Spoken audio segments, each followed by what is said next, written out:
एक बार एक विज्ञान की प्रयोगशाला में एक प्रयोग किया गया। एक बड़े शीशे के टैंक में बहुत सारी छोटी छोटी मछली छोड़ी गई और फिर ढक्कन बंद कर दिया गया। अब थोड़ी देर बाद एक बड़ी शार्क मछली को भी टैंक में छोड़ा गया, लेकिन शार्क और छोटी मछली के बीच में एक कांच की दीवार बनाई गई ताकि वो एक दूसरे से दूर रहे। शार्क मछली की एक खासियत होती है कि वह छोटी छोटी मछलियों को खा जाती है। अब जैसे ही शार्क को छोटी मछली दिखाई दी, वह झपट कर उनकी ओर बढ़ी। जैसे ही शार्क मछली की ओर गई, वह कांच की दीवार से टकरा गई और मछली तक नहीं पहुंच पाई।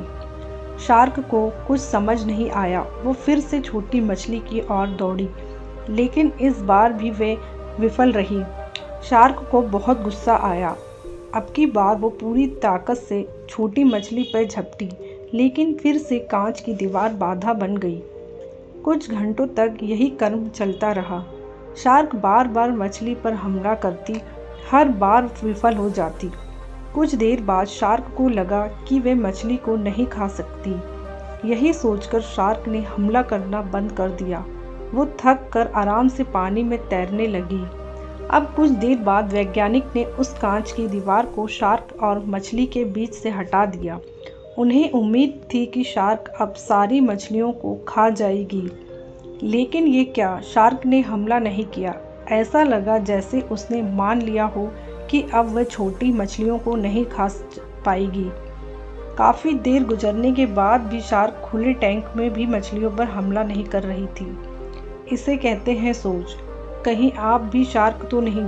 हाँ, हम में से काफ़ी लोग उस शार्क की तरह ही हैं, जो किसी कांच जैसी दीवार की वजह से ये मान बैठते हैं कि हम कुछ नहीं कर सकते।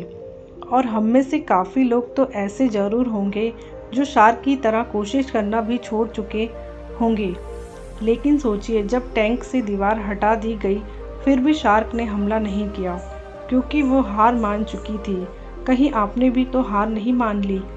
कोई परेशानी या अवरोध हमेशा नहीं रहता।